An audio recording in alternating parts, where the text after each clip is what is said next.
ओम प्रजनने ब्रह्मा तिष्ठतु पादयोर्विष्णुस्तिष्ठतु हस्तयोर्हरस्तिष्ठतु बाह्वोरिन्द्रस्तिष्ठतु जठरे अग्निस्तिष्ठतु हृदये शिवस्तिष्ठतु कंठे वसवस्तिष्ठन्तु वक्त्रे सरस्वती तिष्ठतु नासिकयोर्वायुस्तिष्ठतु नयनयोश्चन्द्रादित्यौ तिष्ठेतां सर्वतो वायुस्तिष्ठतु ततो बहिः सर्वतोऽग्निर्ज्वालामाला परिवृतास्तिष्ठन्तु सर्वेष्वङ्गेषु सर्वा देवता यथास्थानं तिष्ठन्तु मां तिष्ठन्तु यजमानं सह कुटुम्बं तिष्ठन्तु श्री गुरुभ्यो नमः हरि ओम। ಆತ್ಮೀಯ ಪ್ರಿಯ ಪ್ರೇಕ್ಷಕ ಬಂಧುಗಳೇ, ನಿಮ್ಮೆಲ್ಲರ ಜೀವನ ಕ್ಷೇಮದಾಯಕ ಲಾಭದಾಯಕವಾಗಿರಲಿ ಅಂತ ನನ್ನ ಆರಾಧ್ಯ ದೇವಿ ಹೊರನಾಡು ಅನ್ನಪೂರ್ಣೇಶ್ವರಿಯ ಪಾದಗಳಿಗೆ ನಮಸ್ಕರಿಸ್ತಾ, ಪ್ರಿಯ ಪ್ರೇಕ್ಷಕ ಮಿತ್ರರೇ, ಸಿಂಹರಾಶಿ ಸೆಪ್ಟೆಂಬರ್ ತಿಂಗಳ ಮಾಸ ಭವಿಷ್ಯ ಹೇಗಿದೆ ಅನ್ನುವಂಥದ್ದನ್ನು ಈ ವಿಡಿಯೋಲಿ ನಾವು ನೋಡೋಣ. ವೈಯಕ್ತಿಕವಾಗಿ ಹಲವಾರು ಜಾತಕದ ಫಲಗಳನ್ನು ನಾವು ನೋಡ್ತಾ ಇದ್ರು ಕೂಡ ಜನರಲೈಸ್ ಆಗಿ ಸಿಂಹರಾಶಿಯವರಿಗೆ ಈ ಸೆಪ್ಟೆಂಬರ್ ತಿಂಗಳಲ್ಲಿ ಏನೇನು ಫಲಗಳಿದೆ, ಬದಲಾವಣೆಗಳೇನಿದೆ ಅಂದರೆ 16ನೇ ತಾರೀಕು ಸೂರ್ಯ ಸಿಂಹರಾಶಿ, ನಿಮ್ಮ ರಾಶಿಯಾಧಿಪತಿ ಸೂರ್ಯ 2ನೇ ಮನೆಗೆ ಹೋಗ್ತಾರೆ. 16ನೇ ತಾರೀಕುವರೆಗೂ ನಿಮ್ಮ ಮನೆಯಲ್ಲೇ ಇರ್ತಾರೆ. 18ನೇ ತಾರೀಕುವರೆಗೂ ಶುಕ್ರ ನೀಚ ಸ್ಥಾನದಲ್ಲಿದ್ದು ನಿಮ್ಮ ರಾಶಿಗೆ 2ನೇ ಮನೆ ಇರ್ತಾರೆ. 18ನೇ ತಾರೀಕು 3ನೇ ಮನೆಗೆ ಹೋಗಿ ಒಂದು ಉತ್ತಮವಾದ ಯೋಗವನ್ನು ಕೊಡ್ತಾರೆ. ಹಾಗೆ 23ನೇ ತಾರೀಕು ಬುಧ ನಿಮ್ಮ ರಾಶಿಯಿಂದ 2ನೇ ಮನೆಗೆ ತಮ್ಮ ಸ್ವಕ್ಷೇತ್ರ ಭದ್ರಯೋಗಕ್ಕೆ ಹೋಗಿ ಅದ್ಭುತವಾದ ಯೋಗ ಫಲವನ್ನು ಕೊಡ್ತಾರೆ. ಸಿಂಹರಾಶಿಗೆ ಇದು ಬಹಳ ವಿಶೇಷವಾಗಿರ್ತಕ್ಕಂಥ ವಿಚಾರ. ಈ 3 ಬದಲಾವಣೆಗಳು ಸೆಪ್ಟೆಂಬರ್ ತಿಂಗಳಲ್ಲಿ ಸಿಂಹರಾಶಿಯವರಿಗೆ ಒಂದು ಸಂತೋಷವನ್ನು ಕೊಡುತ್ತೆ. ಯಾವ್ಯಾವ ರೀತಿ? ಮೊದಲನೇದಾಗಿ ಸಿಂಹರಾಶಿಗೆ ಅಧಿಪತಿಯಾಗಿರ್ತಕ್ಕಂಥ ಸೂರ್ಯನ ಪ್ರಭಾವ ಹೇಗಿರುತ್ತೆ ಅಂತಂದರೆ 16ನೇ ತಾರೀಕಿನವರೆಗೂ ನಿಮ್ಮ ರಾಶಿಯಲ್ಲೇ ಇರತಕ್ಕಂಥದ್ದು. ರಾಶಿಯಾಧಿಪತಿ ರಾಶಿಯಲ್ಲೇ ಇದ್ದರೆ ಭಾಳ ಉತ್ತಮವಾದ ಫಲ. ಸಾಮಾಜಿಕ, ಧಾರ್ಮಿಕ, ಲೌಕಿಕ, ಆಧ್ಯಾತ್ಮಿಕ ಎಲ್ಲ ಕ್ಷೇತ್ರಗಳಲ್ಲೂ ಕೂಡ ಸ್ವಲ್ಪ ರಾರಾಜಿಸ್ತಿರವಾಗಿರ್ತಂಥ ಒಂದು ಫಲ ನಿಮಗೆ ಸಿಗುತ್ತೆ. ಇದರ ಜೊತೆಗೆ ರಾಜಕೀಯ ವ್ಯಕ್ತಿಗಳಿಗೆ ಲಾಭ, ಸಕ್ಸಸ್ ಅನ್ನುವಂಥದ್ದು ಹೆಚ್ಚು ಕಾಣುತ್ತೆ. ಗೌರ್ಮೆಂಟ್ ಜೊತೆಗೆ ಬಿಸ್ನೆಸ್ಸನ್ನು ಮಾಡುವಂಥವರು, ಗೌರ್ಮೆಂಟ್ ಅಧಿಕಾರಿಗಳು, ಯಾರ್ಯಾರು ಸರ್ಕಾರಿ ಕೆಲಸ ಮಾಡ್ತಾ ಇರ್ತಕ್ಕಂಥವ್ರಿಗೆ ಭಾಳ ಉತ್ತಮವಾದ ಫಲವನ್ನು ಕಾಣ್ಬೋದು. ಜೊತೆಗೆ ತಂದೆಯ ಕೆಲಸವನ್ನು ಯಾರ್ಯಾರು ಮಾಡ್ತಾ ಇದ್ದೀರೋ ಈ ತಿಂಗಳಲ್ಲಿ ಭಾಳಷ್ಟು ಉನ್ನತವಾದಂಥ ಸ್ಥಾನವನ್ನು ಪಡಿತೀರಾ, ಅಭಿವೃದ್ಧಿಯ ಮಾರ್ಗಕ್ಕೆ ಹೋಗ್ತೀರಾ. ಈ ತಂದೆ ಏನೋ ಕೆಲಸ ಮಾಡ್ಕೊಂಬರ್ತೀರ, ತಂದೆ ಒಂದು ರೇಷನ್ ಅಂಗಡಿ ಇಟ್ಕೊಂಡ್ಬಂದಿದ್ದಾರೆ, ಅದನ್ನು ಮಗ ಮುಂದುವರಿಸ್ತಾ ಇದ್ದರೆ ಉತ್ತಮವಾದ ಫಲ. ಹೀಗೆ ತಂದೆ ಮಾಡಿದಂಥ ಕೆಲಸ ಅಥವಾ ತಾತ ಮಾಡಿದಂಥ ಕೆಲಸದಲ್ಲಿ ನಿಮಗೆ ಉತ್ತಮವಾದ ಫಲ ಅನ್ನುವಂಥದ್ದು ಲಭಿಸುತ್ತೆ. ಸರಿ, ಇದರ ಜೊತೆಗೆ ಏನಪ್ಪ ಅಂತಂದರೆ ರಾಶಿಯಾಧಿಪತಿ, ಅದನ್ನು ನಾವು ವಿಶೇಷವಾಗಿ ನೋಡಬೇಕು. ರಾಶಿಯಾಧಿಪತಿ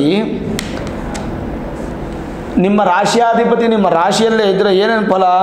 ದ್ರವ್ಯ ಲಾಭ, ದಾನ ಧರ್ಮಗಳನ್ನು ಮಾಡುವಂಥ ಚೈತನ್ಯ, ಆಮೇಲೆ ಭೂತದಯ ಅಂಥೇಳಿ ಅಂತಂದರೆ ಭೂಮಿಯ ಅನುಕೂಲಗಳು, ಶತ್ರುಗಳನ್ನು ಗೆಲ್ಲುವಂತಹ ಶಕ್ತಿ, ಸಂತಾನ ಭಾಗ್ಯ, ರೋಗ ನಿವಾರಣೆ, ಸುಖ ಸಂಪತ್ತು ದೊರೆಯುತ್ತದೆ. ಇಷ್ಟು ಕೂಡ ಗೋಚಾರದಲ್ಲಿ ಹೇಳುತ್ತೆ. ಸರಿ, ಹಾಗಾದರೆ ಇದು ಗೋಚಾರದಲ್ಲಿ ಹೇಳಿದ್ರೆ ಮತ್ತೆ ಜನ್ಮದಲ್ಲಿ ಏನು ಹೇಳುತ್ತೆ ಅನ್ನುವಂಥದ್ದು ನಿಮ್ಮ ಮೂಲ ಜಾತಕ ಇಂಪಾರ್ಟೆಂಟ್. ಹಾಗಾಗಿ 16ನೇ ತಾರೀಕಿನವರೆಗೂ ಸೂರ್ಯ ನಿಮ್ಮ ಮನೆಯಲ್ಲೇ ಇದ್ದರೆ ಏನೂ ಸಮಸ್ಯೆ ಇಲ್ಲ.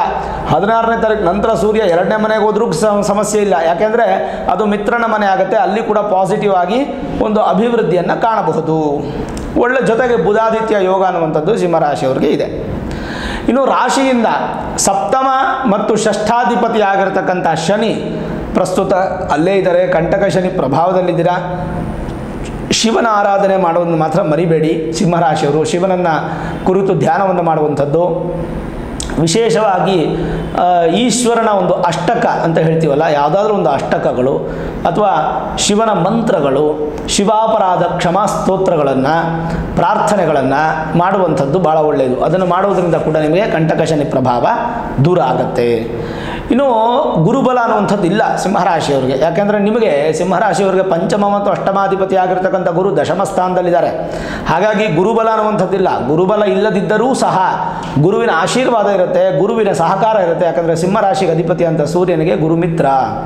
ಗುರುಗೆ ಯಾವುದೇ ಪರಿಹಾರ ಬೇಕಿಲ್ಲ, ಕೇವಲ ಶನಿಗೆ ಮಾತ್ರ ಶಿವನ ದೇವಸ್ಥಾನಕ್ಕೆ ಹೋಗಿ ಬರುವಂಥದ್ದು ಭಾಳ ಉತ್ತಮ.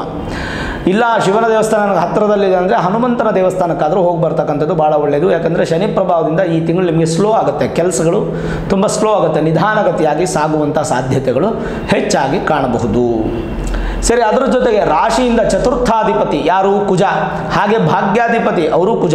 ಕುಜ ಪ್ರಸ್ತುತ ನಿಮಗೆ ಏಕಾದಶ ಸ್ಥಾನದಲ್ಲಿ ಅಂದರೆ ಲಾಭ ಸ್ಥಾನದಲ್ಲಿದ್ದಾರೆ, ಆದರೂ ಶತ್ರುವಿನ ಮನೆ. ಏನು ಹೇಳುತ್ತೆ?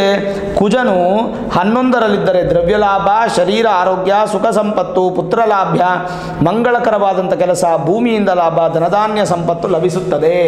ಹಾಗಾಗಿ ಧನಧಾನ್ಯ ಸಂಪತ್ತು ಲಭಿಸುತ್ತೆ ಅಂದರೆ ನಿಮಗೆ ವ್ಯಾಪಾರದಲ್ಲಿ ವೃದ್ಧಿ ಆಗುತ್ತೆ ಅಂತ ಮೊದಲನೇ ತಗೊಳ್ಬೋದು. ಭೂಮಿ ಅನುಕೂಲ ಅಂತಂದರೆ ವ್ಯವಸಾಯ ಮಾಡುವಂಥ ರೈತರಿಗೆ ಉತ್ತಮ, ರಿಯಲ್ ಎಸ್ಟೇಟ್ ಬಿಸ್ನೆಸ್ ಮಾಡುವಂಥವ್ರಿಗೆ, ಸಿವಿಲ್ ಇಂಜಿನಿಯರ್ಸ್ಗೆ, ಭೂಮಿಯನ್ನು ನಂಬಿ ಜೀವನ ಮಾಡುವಂಥ ಎಲ್ಲ ವ್ಯಕ್ತಿಗಳಿಗೂ ಕೂಡ ಕುಜನಿಂದ ಬಹಳ ಸಪೋರ್ಟ್ ಸಿಗುತ್ತೆ. ಬಿಕಾಸ್ ಕುಜ ನಿಮಗೆ ನಿಮ್ಮ ರಾಶಿಗೆ ಏಕಾದಶ ಸ್ಥಾನ ಅಂದರೆ ಲಾಭ ಸ್ಥಾನದಲ್ಲಿದ್ದಾರೆ. ಅದರ ಜೊತೆಗೆ ಉತ್ತಮವಾದಂಥ ಸಂಪತ್ತು ವೃದ್ಧಿ ಅಂತಂದರೆ ವ್ಯಾಪಾರದಲ್ಲಿ ಅಧಿಕವಾದಂಥ ಲಾಭ ಪ್ರಾಪ್ತಿಯಾಗಿ ಆಕಸ್ಮಿಕವಾಗಿ ಧನ ಲಾಭ ಪ್ರಾಪ್ತಿಯಾಗುವಂಥದ್ದು ಸಿಂಹರಾಶಿಯವರಿಗೆ ಈ ತಿಂಗಳಲ್ಲಿ ಯಥೇಚ್ಛವಾಗಿ ಕಾಣ್ತಾ ಇದೆ. ಅಂದರೆ ಅನುಕೂಲಗಳೇ ನಿಮಗೆ ಹೆಚ್ಚಿದೆ ಅಂತ ನಾವು ಹೇಳ್ಬೋದು. ಸುಖ ವೃದ್ಧಿ ಆಗುತ್ತೆ, ಭಾಗ್ಯಗಳು ಉದಯ ಆಗುತ್ತೆ, ಅದರಿಂದ ನಿಮಗೆ ಸಂತೋಷವನ್ನು ಉಂಟು ಮಾಡ್ಕೋಬೋದು. ತೃತೀಯ ಮತ್ತು ದಶಮಾಧಿಪತಿ ಆಗಿರ್ತಕ್ಕಂಥ ಶುಕ್ರ 18ನೇ ತಾರೀಕಿನವರೆಗೂ ಶುಕ್ರನ ಫಲ ಏನೂ ಸಿಗಲ್ಲ ನಿಮಗೆ. 18ನೇ ತಾರೀಕಿನವರೆಗೂ ಧೈರ್ಯ ಸ್ಥೈರ್ಯಗಳು ಸ್ವಲ್ಪ ಕಡಿಮೆ ಇದ್ದು ವೃತ್ತಿಪರ ಜೀವನದಲ್ಲಿ ಒಂದು ಸ್ವಲ್ಪ ಹಿನ್ನಡೆ ಇರುತ್ತೆ. ಅಂದರೆ ನೀವು ಮಾಡುವಂಥ ಉದ್ಯೋಗದಲ್ಲಿ ಕರ್ಮದಲ್ಲಿ ಸ್ವಲ್ಪ ಹಿನ್ನಡೆ ಇರುತ್ತೆ. ಅದೇ 18ನೇ ತಾರೀಕು ಆದಮೇಲೆ ಕೆಲಸದಲ್ಲಿ ತುಂಬ ಚೆನ್ನಾಗಿ ವೃದ್ಧಿ ಆಗುತ್ತೆ, ಕೆಲಸ ಮಾಡುವಂಥವ್ರಿಗೆ ಒಳ್ಳೆ ಫಲ. ಕಾರಣ ದಶಮಾಧಿಪತಿ ತುಂಬ ಚೆನ್ನಾಗಿರ್ತಾರೆ.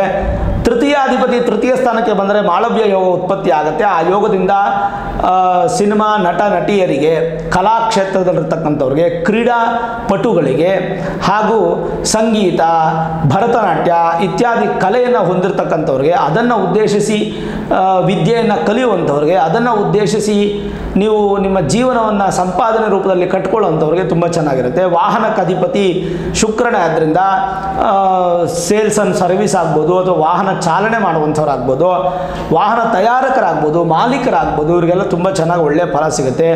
ಬ್ಯೂಟಿ ಪಾರ್ಲರು, ಬೋಟಿಕ್ಕು ಅಂದರೆ ಅಂದಕ್ಕೆ ಸಂಬಂಧಪಟ್ಟಂಥ ಬಿಸ್ನೆಸ್ ಮಾಡುವಂಥವ್ರು, ಮತ್ತು ಡಿಸೈನರ್ಸು, ಇಂಥವ್ರಿಗೆಲ್ಲ ತುಂಬ ಚೆನ್ನಾಗಿದೆ.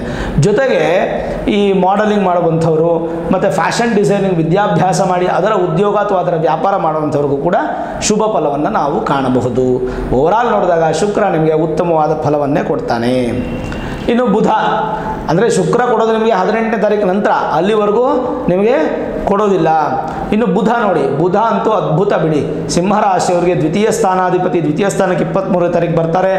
ಭದ್ರಯೋಗ ಉಚ್ಚ ಸ್ಥಾನದ ಫಲ ಅಂದರೆ ನಿಮಗೆ 18ನೇ ತಾರೀಕು ನಂತರ ಒಂದು ಸ್ವಲ್ಪ ಅಭಿವೃದ್ಧಿ, 23ನೇ ತಾರೀಕು ನಂತರ ಬ್ರಹ್ಮಾಂಡವಾದಂಥ ಅಭಿವೃದ್ಧಿ ಸಿಂಹರಾಶಿಯವರಿಗೆ ಕಾಣಬಹುದು. ಏನು ಬುಧ ಸ್ವಕ್ಷೇತ್ರದಲ್ಲಿದ್ದಾಗ ಏನು ಫಲ? ಬುಧನು ರಾಶಿಯಲ್ಲೇ ಇರುವುದರಿಂದ ಅರಿವು ಅಂದರೆ ನಿಮ್ಮ ಜ್ಞಾನ ವೃದ್ಧಿ, ವಿದ್ಯಾರ್ಥಿಗಳಿಗೆ ಬಹಳ ವಿದ್ಯಾಭ್ಯಾಸದಲ್ಲಿ ಅತ್ಯಂತ ಅನುಕೂಲ ಆಗುವಂಥದ್ದು ಸಿಂಹರಾಶಿಯವರಿಗೆ. ಆಮೇಲೆ ತುಂಬ ಅಗ್ರೆಸಿವ್ ವಿದ್ಯೆಗಳು ಅಂತ ಹೇಳ್ತೀವಿ, ಅಂದರೆ ಈ ಸೈಂಟಿಸ್ಟ್ಗಳಾಗೋದು ಅಥವಾ ಫೋರೆನ್ಸಿಕ್ಗೆ ಹೋಗೋದು ಅಥವಾ ನೀವೇನಾದರೂ ಇನ್ವೆಸ್ಟಿಗೇಷನ್ ರಿಲೇಟೆಡ್ ಆಗಿರ್ತಕ್ಕಂಥ ವಿದ್ಯಾಭ್ಯಾಸ ಮಾಡುವಂಥದ್ದು, ಜರ್ನಲಿಸಮ್ಮು ಮತ್ತು ಮೀಡಿಯಾ ರಿಲೇಟೆಡ್ ಆಗಿರ್ತಕ್ಕಂಥದ್ದು, ಆಮೇಲೆ ಪ್ರತಿನಿತ್ಯ ಕಲ್ತ್ಕೊಳ್ಳುವಂಥ ವಿದ್ಯೆ, ಶೇರ್ಸ್ ಬಿಸ್ನೆಸ್ ಆಗ್ಬೋದು, ಇದರಲ್ಲೆಲ್ಲ ತುಂಬ ಅನುಕೂಲ ಆಗುತ್ತೆ. ಮತ್ತು ವಿದ್ಯಾಬುದ್ಧಿ, ವಾಹನ ಪ್ರಾಪ್ತಿ, ಸಂಸಾರ ಸುಖ, ದಾಂಪತ್ಯ ಜೀವನದಲ್ಲಿರ್ತಕ್ಕಂಥ ಕಿರುಕುಳುಗಳೆಲ್ಲ ದೂರ ಆಗುತ್ತೆ, ದಾಂಪತ್ಯದಲ್ಲಿ ಸುಖ ಇರುತ್ತೆ. ಮತ್ತು ಸತಿಪತಿಯರ ಮಧ್ಯೆ ಇರತಕ್ಕಂಥ ವಿರಸಗಳು ದೂರ ಆಗುತ್ತೆ, ಪಿತೃಗಳ ಆಶೀರ್ವಾದ ಚೆನ್ನಾಗಿ ಸಿಗುತ್ತೆ, ಪಿತೃಪೂಜೆಗಳನ್ನು ಹೆಚ್ಚು ಮಾಡ್ತೀರಾ, ಧನಧಾನ್ಯ ಸಂಪತ್ತುಗಳು ಉಂಟಾಗುತ್ತೆ. ಇವೆಲ್ಲವೂ ಕೂಡ ಭದ್ರಯೋಗದಿಂದ ನಿಮಗೆ 23ನೇ ತಾರೀಕು ನಂತರ ಅಭಿವೃದ್ಧಿ ಆಗುತ್ತೆ. ಒಂದು ಹಂತಕ್ಕೆ ಹೇಳಬೇಕಂತಂದರೆ ಸಿಂಹರಾಶಿಯವರಿಗೆ ತುಂಬ ಅದ್ಭುತವಾದಂಥ ಸಮಯ, ಖಂಡಿತ ನೀವು ಉಪಯೋಗಿಸ್ಕೊಳ್ಳಿ. ಕುಜ ಲಾಭದಲ್ಲಿದ್ದಾರೆ, ಶುಕ್ರ ನಿಮಗೆ ಮಾಳವ್ಯ ಯೋಗ ಕೊಡ್ತಾರೆ, ಭದ್ರಯೋಗದಲ್ಲಿ ಬುಧ ನಿಮಗೆ ಉತ್ತಮ ಫಲ ಕೊಡ್ತಾರೆ, ಗುರುಬಲ ಇಲ್ಲ ಅಂದರೂ ಗುರುವಿನ ಅನುಗ್ರಹ ಸಹಕಾರ ಇರುತ್ತೆ. ಶನಿ ಮಾತ್ರ ನಿಮಗೆ ನೆಗೆಟಿವ್ ಆಗಿರ್ತಕ್ಕಂಥದ್ದು. ಶನಿಗೆ ಸಂಬಂಧಪಟ್ಟಂಥ ಪರಿಹಾರ ನಾನು ಭಾಳ ಸುಲಭವಾಗಿ ಹೇಳಿದೆ. ಈಶ್ವರನ ಸ್ತೋತ್ರವನ್ನು ಕೇಳುವಂಥದ್ದು, ಶಿವಾರಾಧನೆ ಮಾಡುವಂಥದ್ದು, ಶಿವನ ದೇವಸ್ಥಾನಕ್ಕೆ ಹೋಗಿ ಬರುವಂಥದ್ದು ಭಾಳ ಒಳ್ಳೆಯದು. ಇದನ್ನು ಮಾಡೋದರಿಂದ ನಿಮಗೆ ಉತ್ತಮವಾದಂಥ ಫಲ ನೀವು ಕಾಣಬಹುದು. ಜನರಲೈಸ್ ಆಗಿ ಹೇಗಿದೆ ಅನ್ನುವಂಥದ್ದು ನೋಡೋಣ. ಕೆರಿಯರ್ ವಿಚಾರದಲ್ಲಿ ಈ ತಿಂಗಳು ತುಂಬ ಚೆನ್ನಾಗಿರುತ್ತೆ, ಅನುಕೂಲವಾಗಿರುತ್ತೆ. ತಿಂಗಳು ಪ್ರಾರಂಭದಲ್ಲಿ ಸಣ್ಣ ಪುಟ್ಟ ವ್ಯತ್ಯಾಸ ಆದರೂ ಕೂಡ ತಿಂಗಳ ಅಂತ್ಯದಲ್ಲಿ ತುಂಬ ಉತ್ತಮವಾದ ಫಲ ನಿರೀಕ್ಷೆ ಮಾಡ್ಬೋದು. ಹೊಸ ಉದ್ಯೋಗ ನಿರೀಕ್ಷೆ ಮಾಡ್ಬೋದು. ಸಿಂಹರಾಶಿಯವರು ಇರುವಂಥ ಉದ್ಯೋಗದಲ್ಲಿ ಕೂಡ ಅಭಿವೃದ್ಧಿನ ಕಾಣ್ಬೋದು. ಜೊತೆಗೆ ನಿಮಗೆ ಒಂದು ಸ್ವಲ್ಪ ಇನ್ಕ್ರಿಮೆಂಟು, ಪ್ರಮೋಷನ್ ಇತ್ಯಾದಿಗಳು ಸಿಗೋದಿದ್ರೆ ಅದರದ್ದು ಒಂದು ದಾರಿ ನಿಮಗೆ ಉತ್ಪತ್ತಿ ಆಗುತ್ತೆ. ಜೊತೆಗೆ ಬುಧನು ತುಂಬ ಚೆನ್ನಾಗಿರೋದ್ರಿಂದ ಪ್ರಭಾವಿಯಾಗಿರ್ತಕ್ಕಂಥ ಸ್ಥಾನ ನಿಮಗೆ ಸಿಗುತ್ತೆ, ಅಧಿಕಾರ ಸಿಗುತ್ತೆ, ಒಳ್ಳೆ ಹೆಸರನ್ನು ತಗೋತೀರಾ, ಒಳ್ಳೆ ಸನ್ಮಾನ ನಿಮಗೆ ಪ್ರಾಪ್ತಿಯಾಗುತ್ತೆ. ಉದ್ಯೋಗದ ವಿಚಾರದಲ್ಲಿ ಕೆಲವೊಂದು ಗುರುತಿಸ್ತಾರೆ, ನಿಮ್ಮನ್ನು ಗುರುತಿಸಿ ನಿಮಗೆ ಒಂದು ಒಳ್ಳೆ ಸ್ಥಾನಮಾನ, ಹೊಸ ಜವಾಬ್ದಾರಿಗಳು, ಕೆಲವೊಂದು ಅಪರ್ಚುನಿಟೀಸ್ ನಿಮಗೆ ಸಿಗುತ್ತೆ. ಹೋಟೆಲ್ ವ್ಯಾಪಾರಿಗಳಿಗೆ ತುಂಬ ಚೆನ್ನಾಗಿದೆ. ಜೊತೆಗೆ ವಿಶೇಷವಾಗಿ ಈ ಒಂದು ಸಣ್ಣ ಪುಟ್ಟ ವ್ಯಾಪಾರ ಮಾಡುವಂಥವ್ರು, ಬೀದಿ ಬದಿ ತರಕಾರಿ, ಹಣ್ಣು, ಹೂವು ಇತ್ಯಾದಿ ವ್ಯಾಪಾರ ಮಾಡುವಂಥವ್ರಿಗೆಲ್ಲ ಬಹಳ ಚೆನ್ನಾಗಿದೆ. ಜೊತೆಗೆ ಏನಪ್ಪ ಅಂತಂದರೆ ಓವರಾಲ್ ಹೇಳಿದಾಗ ಸಿಂಹರಾಶಿಯವರಿಗೆ ಶನಿ ಬಿಟ್ಟರೆ ಎಲ್ಲ ಗ್ರಹಗಳು ಚೆನ್ನಾಗಿರ್ತಕ್ಕಂಥದ್ದು ಒಂದು ಒಳ್ಳೆ ಸೂಚನೆ ಅಂತ ಹೇಳ್ಬೋದು. ಅದರ ಜೊತೆಗೆ ಏನಪ್ಪ ಅಂತಂದರೆ ಈ ಕಂಟಕ ಶನಿ ಪ್ರಭಾವದಿಂದ ಸಣ್ಣ ಪುಟ್ಟ ಏಟುಗಳು ಮಾಡುವಂಥದ್ದು, ಶರೀರ ಬಲಿಷ್ಠವಾಗಿರುತ್ತೆ, ಒಂಚೂರು ಏನೋ ತಗಲ್ಬಿಡೋದು, ರಕ್ತ ಬರೋದು, ಈ ಥರದ್ದಾಗುತ್ತೆ. ಸುಮ್ಮನೆ ಕೋಪ ಬರುತ್ತೆ, ಆ ಕೋಪವನ್ನು ಮಾತ್ರ ನೀವು ಕಡಿಮೆ ಮಾಡ್ಕೊಳ್ಬೇಕಾಗತ್ತೆ. ಮತ್ತು ಗ್ರಹಗಳ ಪ್ರಭಾವದಿಂದ ನಿಮಗೆ ಉತ್ತಮವಾದ ಫಲ. ಎರಡನೇ ಮನೆ ಕೇತು ಕೂಡ ನಿಮಗೆ ಒಳ್ಳೆ ಫಲ ಕೊಡುತ್ತೆ, ಏನು ಚಿಂತೆ ಮಾಡೋ ಅವಶ್ಯಕತೆ ಇಲ್ಲ. ಮನೆಯಲ್ಲಿ ಕುಟುಂಬದ ವಾತಾವರಣ ತುಂಬ ಚೆನ್ನಾಗಿದ್ದು ಹಿರಿಯರ ಆಶೀರ್ವಾದ ಅದೆಲ್ಲ ತುಂಬ ಚೆನ್ನಾಗಿ ಸಿಗುತ್ತೆ. ಯಾವುದೇ ಒಂದು ಮೂಲ ಡಿಸಿಷನ್ಸ್ ತೊಗೊಳ್ಬೇಕಾದ್ರೆ ನಿಮ್ಮ ಮೂಲ ಜಾತಕವನ್ನು ತೋರಿಸ್ಕೊಳ್ಳಿ. ಅಂದರೆ ದೊಡ್ಡ ಪ್ರಮಾಣದ ಇನ್ವೆಸ್ಟ್ಮೆಂಟ್ಸ್ ಇರ್ಬೋದು, ಶೇರ್ ವ್ಯವಹಾರ ಇರ್ಬೋದು, ಅಥವಾ ಒಂದು ಭೂಮಿ ಖರೀದಿ ಇರ್ಬೋದು, ಅಥವಾ ಮನೆ ಖರೀದಿ ಇರ್ಬೋದು, ವ್ಯವಸಾಯದ ಜಾಗ ತೊಗೊಳೋದಿರ್ಬೋದು, ಅಥವಾ ದೊಡ್ಡ ಪ್ರಮಾಣದ ಇನ್ವೆಸ್ಟ್ಮೆಂಟ್ಸ್ ಇದ್ದರೆ ನಿಮ್ಮ ಮೂಲ ಜಾತಕವನ್ನು ಒಮ್ಮೆ ನುರಿತ ಜ್ಯೋತಿಷ್ಯರಿಗೆ ತೋರಿಸ್ಕೊಂಡು ವೇದಿಕ್ ಅಸ್ಟ್ರಾಲಜಿ ಪ್ರೆಡಿಕ್ಷನ್ಸನ್ನು ಮಾಡಿಸ್ಕೊಂಡು ನೀವು ಹೈಯರ್ ಅಸ್ಟ್ರಾಲಜಿ ಪ್ರೆಡಿಕ್ಷನ್ ಮಾಡಿಸ್ಕೊಂಡು ತದನಂತರ ನೀವು ಮುಂದೆ ಹೋಗುವಂಥದ್ದು ಭಾಳ ಒಳ್ಳೆಯದು. ಜೊತೆಗೆ ಆಹಾರ ವಿಚಾರದಲ್ಲಿ ಸ್ವಲ್ಪ ಎಚ್ಚರವಿರಿ. ಒಂದು ಚೂರು ಹೊಟ್ಟೆ ಕೆಡಿಸ್ಕೊಳ್ಳುವಂಥ ಸಾಧ್ಯತೆಗಳಿರುತ್ತೆ. ಅದಕ್ಕೋಸ್ಕರ ನೀವೇನು ಪರಿಹಾರ ಮಾಡೋ ಅವಶ್ಯಕತೆ ಇಲ್ಲ. ಆಹಾರವನ್ನು ಮಿತವಾಗಿ ಉಪಯೋಗಿಸಿ, ಹೆಚ್ಚು ಮನೆ ಊಟ ಮಾಡುವಂಥದ್ದು ಭಾಳ ಒಳ್ಳೆಯದು. ಆಲಸ್ಯ ಅನ್ನುವಂಥದ್ದು ಸ್ವಲ್ಪ ಕೊಡ್ತಾ ನಿಮಗೆ ಕೊಟ್ಟರೂ ಕೂಡ ಆಲಸ್ಯದ ಬಗ್ಗೆ ಚಿಂತೆ ಮಾಡಬೇಡಿ. ಆಲಸ್ಯ ನಿಮಗೆ 16ನೇ ತಾರೀಕು ನಂತರ ಸ್ವಲ್ಪ ಕಡಿಮೆ ಆಗುತ್ತೆ, 18ನೇ ತಾರೀಕು ನಂತರ ತೀರಾ ಕಡಿಮೆ ಆಗುತ್ತೆ, 23ನೇ ತಾರೀಕು ನಂತರ ಲವಲವಿಕೆ ತುಂಬ ಚೆನ್ನಾಗಿರುತ್ತೆ. ಯಾಕೆಂದರೆ ಸೂರ್ಯ, ಶುಕ್ರ, ಬುಧ ತಮ್ಮ ಸ್ಥಾನಗಳನ್ನು ಬದಲಾವಣೆ ಮಾಡೋದ್ರಿಂದ ಭಾಳ ಉತ್ತಮವಾದ ಫಲ ಸಿಗುತ್ತೆ. ನೇತ್ರ ದೃಷ್ಟಿಗಳು ಸ್ವಲ್ಪ ತೊಂದರೆ ಆಗುತ್ತೆ, ಅಂದರೆ ನಿಮ್ಮ ಕಣ್ಣಿನ ಒಂದು ನೋವು ಬರುವಂಥದ್ದು, ಕಣ್ಣಿನ ದೃಷ್ಟಿ ಕಡಿಮೆ ಆಗುವಂಥದ್ದು. ಸಿಂಹರಾಶಿಯವರು ಈ ತಿಂಗಳು ನಿಮ್ಮ ಕಣ್ಣನ್ನು ಚೆಕಪ್ ಮಾಡಿಸ್ಕೊಂಡ್ರು ಕೂಡ ಒಳ್ಳೆಯದೇ. ಒಂದು ಐ ಟೆಸ್ಟ್ ಮಾಡಿಸಿ, ಯಾವುದಕ್ಕೂ ಪ್ರಿಕಾಷನ್ ಅಲ್ವಾ, prevention is nothing but cure ಅಂತ ಹೇಳ್ತೀವಲ್ಲ, ಹಾಗೆ ಪ್ರಿವೆನ್ಷನ್ ತೊಗೊಂಡು ಒಂದು ಸಲ ಚೆಕಪ್ ಮಾಡಿಸ್ಕೊಳ್ಳೋಂಥದ್ದು ಭಾಳ ಒಳ್ಳೆಯದು. ಕಣ್ಣು ಚೆಕಪ್ ಮಾಡಿಸ್ಕೊಳ್ಳಿ. ಅದ್ರ ಜೊತೆಗೆ ಏನಪ್ಪ ಅಂತಂದರೆ ಕಣ್ಣು ದೃಷ್ಟಿ ನಿಮ್ಮ ಮೇಲೆ ಬೀಳದೇ ಇದ್ದಂಗೆ ತುಂಬ ಅತಿಯಾದ ಅಲಂಕಾರ, ಅತಿಯಾದ ತೋರ್ಪಡಿಕೆ, ಅಂದರೆ ಬಂಗಾರ ಬೆಳ್ಳಿ ಎಲ್ಲ ಹೆಚ್ಚು ಹಾಕ್ಕೊಂಡು ಓಡಾಡುವಂಥದ್ದು, ಒಳ್ಳೆ ವಾಹನ ತೊಗೊಳ್ಳುವಂಥದ್ದು ಈ ತಿಂಗಳು ಯಾವುದು ಬೇಡ. ವಾಹನ ಸಂಬಂಧಪಟ್ಟಂಥ ಬಿಸ್ನೆಸ್ ಸಂಬಂಧಪಟ್ಟದ್ದು ಬಹಳ ಚೆನ್ನಾಗಿರುತ್ತೆ. ಗಣಪತಿ ಆರಾಧನೆ ಮಾಡುವಂಥದ್ದು, ಗಣೇಶ ಅಥರ್ವ ಶೀರ್ಷಂ ಅಂತ ಹೇಳಿ ಒಂದು ಮಂತ್ರ ಬರುತ್ತೆ, ಆ ಮಂತ್ರವನ್ನು ಕೇಳುವಂಥದ್ದು ಪ್ರತಿನಿತ್ಯ ನಿಮಗೆ ಬಹಳ ಒಳ್ಳೆಯದು.